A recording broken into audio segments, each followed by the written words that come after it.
Well, at community college, was on Dean's List, I think, almost every semester I was there after the first one. And eventually decided to go back to the four-year school to get my degree. Not the same school, go to a different university. They recruited me for football because the other thing that I realized was, even though I hadn't played sports in 2 years, I truly missed football a great deal. To me, like I said before, it was a dream. It was very, very important to me to keep playing as long as I could. So I called a school that had recruited me when I was in high school. They were very happy to have me. I got accepted. They had the program that I wanted for academics. I was on my way. So I show up to football camp first day, early in August, as most college football camps start. And it went really well, to be honest with you. I was very prepared. I worked out a lot. I prepared for the camp. I was having the best camp probably I'd ever had in my life. After 3 days, I was starting over the guys who had been starting the 2 years previous to that in the position I was in. And I was getting along really well with the team, I thought. Even though I'd taken some starting positions, they still liked me. It was a good thing. Until that third night. A guy from my hometown come to my room and said, you know, Travis, you need to come downstairs. We were staying in the residence halls, and I said, well, what's going on? And he said, well, all the rookies get their head shaved. I said, listen, I have enough problems the way I look. I do not need a bald head. All right. So I said, no, I'll pass. I'm not really a rookie. I'm new. And he said, no, really, he was very serious, really trying to convince me that I had to do this. And I blew him off, and I thought that would be the end of it. Well, the next morning I go to practice very early, and things had changed drastically. People on the team no longer talked to me in the morning. I got a lot of dirty looks, including from some of the graduate assistant coaches. During practice, I had people giving me sheep shots. I mean, they took the haircutting thing very, very seriously, apparently.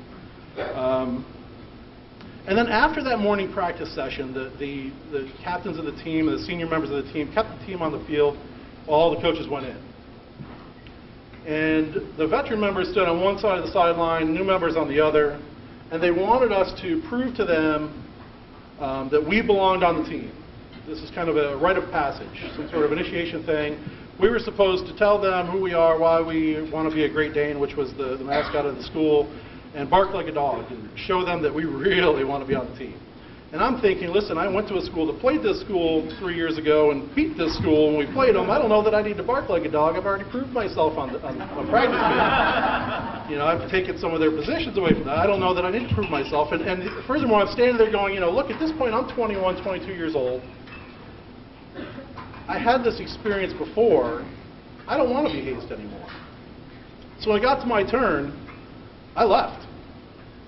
And when I say I left, I walked off the field, I went in the locker room, I grabbed my equipment, gave it to the equipment manager, went to the coach, told him I was leaving.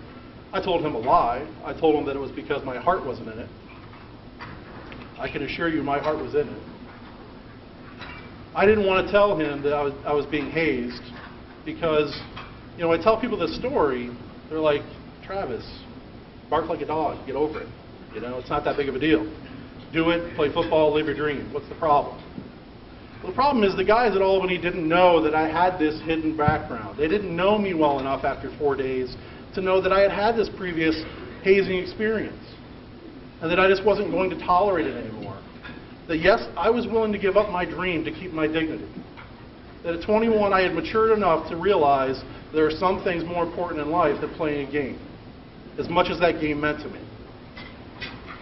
But just like those guys on the football team didn't know me well enough to know that I had this hidden background, the guys at SUNY Cortland one night, during my 10-week pledge period, took my pledge class one by one to a room in the attic where it was completely dark, other than a spotlight on me, kind of like the one in the back of the room now. And there was a couple guys there to share a table, and I could tell that the room was full of brothers, but I couldn't see them because of the spotlight. And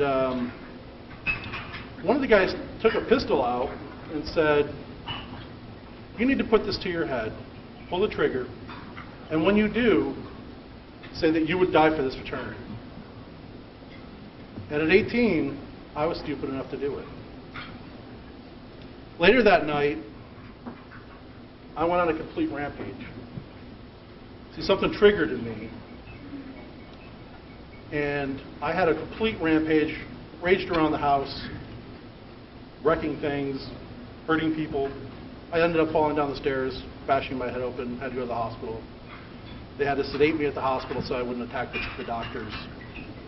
And the reason I had that trigger response is because these guys gave me a bid after one rush event that I attended because I was a football player, not because of who I was, and they never got to know who I was or what my background was. Because if they had, they would have known that one night when I was 8 years old, my mother and father had a fight, and my mother left my father.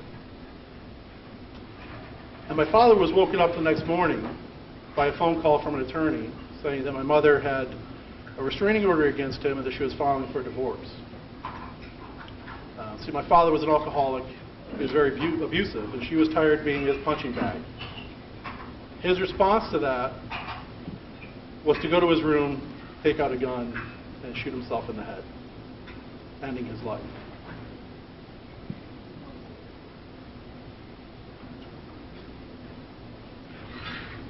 I was there. My 4 brothers and sisters were there. It's not something you ever forget. Had they just taken some time to know who I was, they might have realized fraternity's not worth that much. Mental health issues, past traumatic experiences, can have a profound impact on individuals.